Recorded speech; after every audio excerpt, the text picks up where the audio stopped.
Yo, selamat sore, assalamualaikum warahmatullahi wabarakatuh. Ya, selamat datang dan salam kenal di channel Dokter Otomotif, ya, channel yang membahas seputar otomotif dan review mobil bodol paling jos.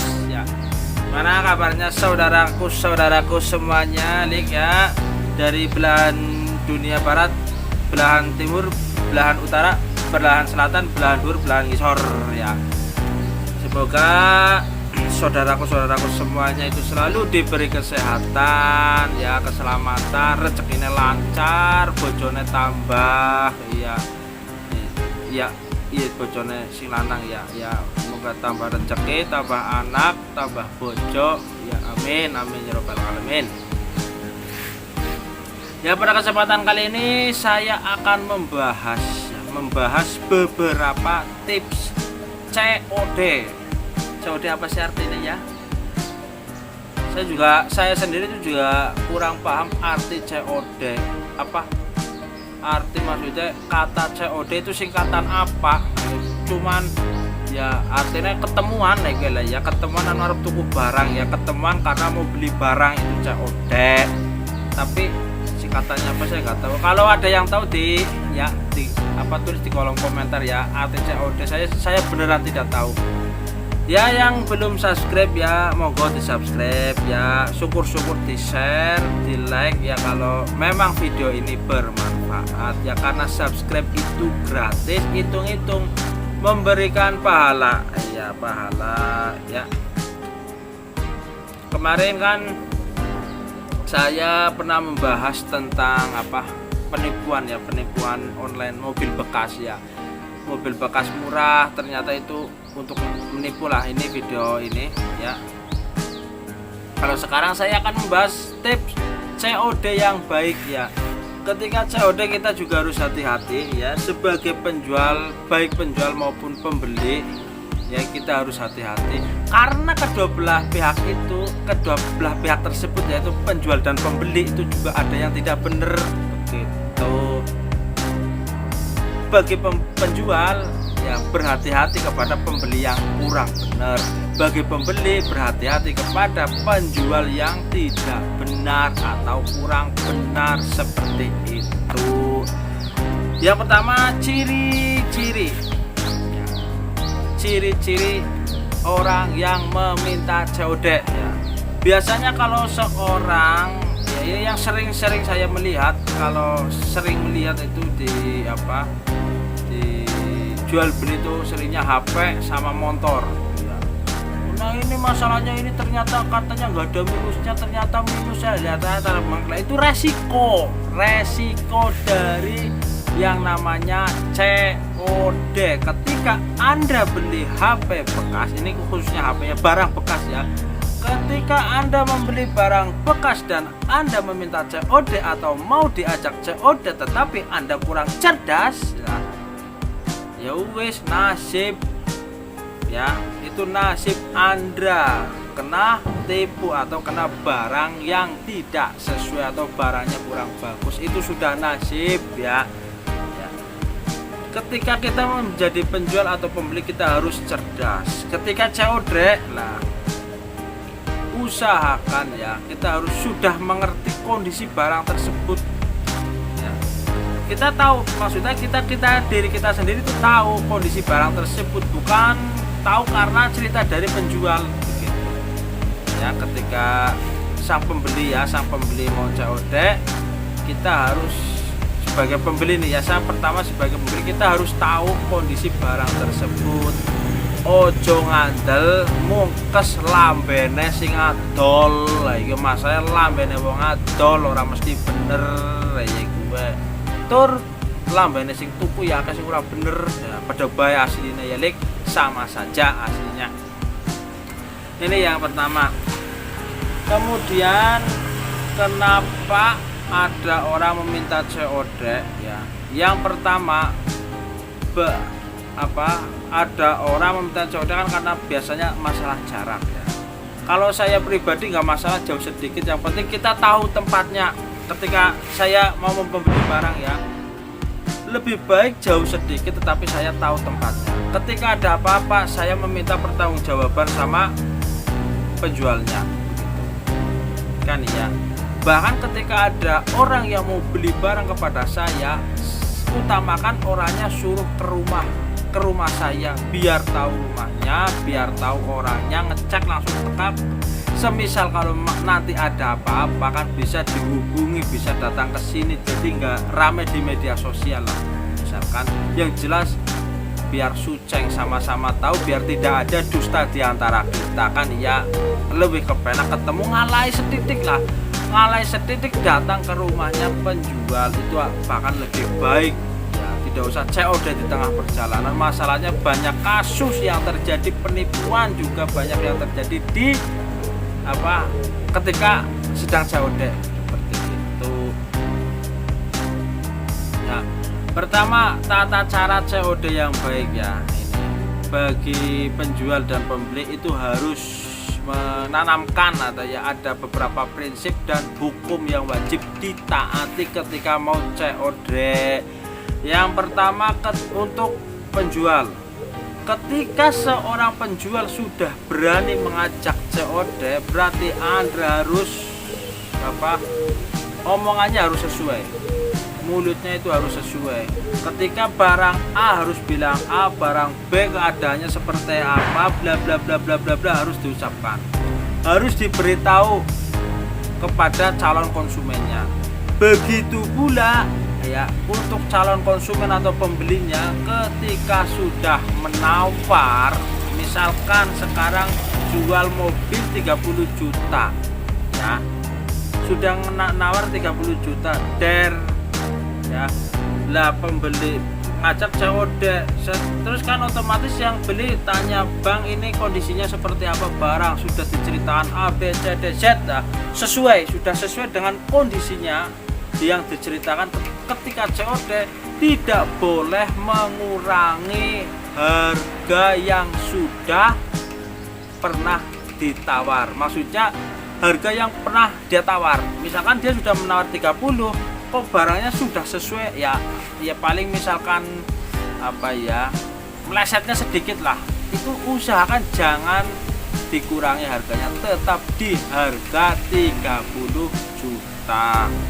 Kalau seperti itu orangnya antara penjual dan pembeli, insya Allah COD bakal lancar. Yang sering lambene penjual bejat, lambene pembelinya juga bejat. Nah, contoh lambe bejat penjual, ngomongnya tidak sesuai, dia ngomong tidak sesuai, kondisinya seperti ini, ternyata tidak sesuai yang seperti diharapkan. Ketika sudah COD bilang tidak sesuai, otomatis sang pembeli kecewa, sang penjual juga marah, biasanya minta ganti uang bensin begitu. Jadi salah satu pihak dirugikan ya kan. Ketika jadi misalkan kondisinya tidak sesuai yang diomongkan, jadi kebeli undang, otomatis yang rugi yang pembelinya yang jadi rugi seperti itu ya. Yang kedua, untuk pembeli lambe rusak, ada kadang ya seperti tadi yang saya bicarakan, ketika kita sudah menceritakan kondisi barang A sampai Z dan pembelinya itu sudah menawar 30 juta misalkan, sudah ketemu dan ternyata ternyata setelah ketemu dan barang sesuai dengan yang kita ucapkan, kok dia menawarnya 28 juta. Nah, itu namanya pembeli yang kurang waras. Tidak hanya penjual yang lambene ora sesuai, tetapi pembeli juga banyak yang lambene tidak sesuai seperti itu. Makanya kalau bisa dihindari istilah COD, karena banyak hal-hal yang nantinya bakalan kurang baik ketika kita mengadakan COD. Itu masalah masih antara penjual dan pembeli, belum nanti kaitannya dengan penipu ya. Ketika COD ada penipu yang pura-pura jadi pembeli, penipu yang pura-pura jadi penjual, itu sudah pasti ada. antara yang asli penjual dan pembeli pun bisa terjadi hal seperti itu, apalagi jika ketemunya dengan penipu. Modaro ngeliatin nang D, mau nyari di mana pelakunya, nang WC, ya nggak mungkin Nek, ya. Misalkan ini ya, kita COD ya, COD ajak kita lah, orang lain lah ya, COD di sebuah apa ya, pom bensin misalkan. Jadi pom bensin COD mau jual mobil misalkan ya, mau jual mobil, saya misalkan si A dan si B jual mobil ke si C dan si D misalkan ya jual sedet. Dan di sana kan kita saja lah contoh ya, kita ngejual misalkan mobil bak SS tahun 2010 ya, yang ngajak COD itu ketemunya naik Pajero ya. Misalkan ini kasus penipuan ya, yang bisa terjadi itu, bisa terjadi ini kalau di COD naik Pajero sedang sama-sama berdua, saya berdua dia berdua, rasanya kan aman. Set, dia naruh kontak apa di meja yang ketemuan lah, misalnya di pom atau di restoran udah makan pesan, dia kan tampangnya itu tampang orang kaya, bawa mobil Pajero, HP-nya juga bagus ya. Misalkan dia ngecek mau test drive ya, kontak Pajero itu ditaruh di meja kita. Mas dia titip mobilnya ya, karo ke kontaknya titip, bagi mobil penangar gue Pajero. Saya titip dulu, saya mau ngecek drive, ini juga ada saya titip sini ya, gitu. Nah, dia ngetes drive, dia lama nggak keluar. Lah nanti biasanya itu kalau yang mau nipu adanya itu biasanya pura-pura keblet ngising, kalau enggak beser pengen kencing. Ketika dia pengen kencing, kok kita tidak mengikuti dia sampai ke kamar mandi, masuk ke dalam kamar mandi, ya udah bablas biasanya mobilnya hilang. Masalahnya kenapa?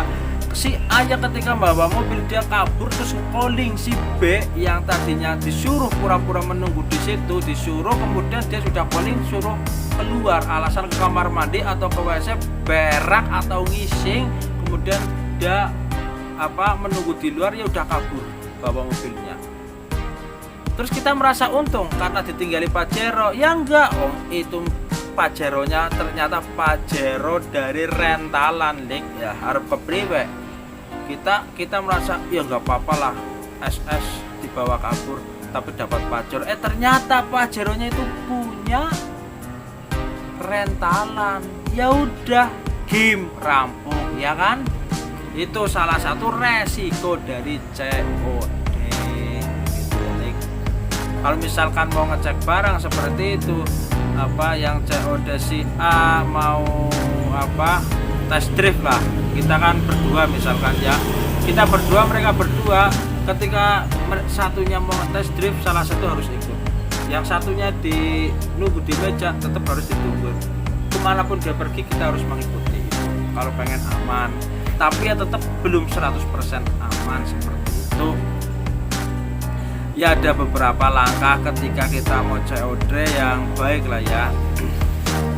Misalkan kita COD berdua, kayak kemarin ya saya COD di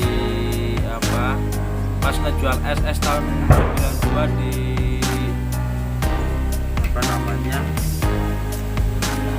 bandara ya di Jogja ya, ini videonya ya. Saya sebenarnya berangkat bertiga, tapi kan yang satu itu ya tetap nyari posisi sendiri di suatu tempat, mengintai dari jarak jauh, bagus seperti itu. Kita datang bertiga tetapi sama orang yang COD ya taunya kita cuma berdua, tapi kita datanya bertiga. Ya satunya di mana kayak ngumpet begitu. Pokoknya yang tahu ya cuman kita, yang pembeli itu tidak bakal tahu, teman-teman kita satunya di mana nggak bakal tahu seperti itu. Masalahnya buat ngantisipasi bok nanti bablas ke sana nggak balik-balik kan otomatis ini tinggal ngejar.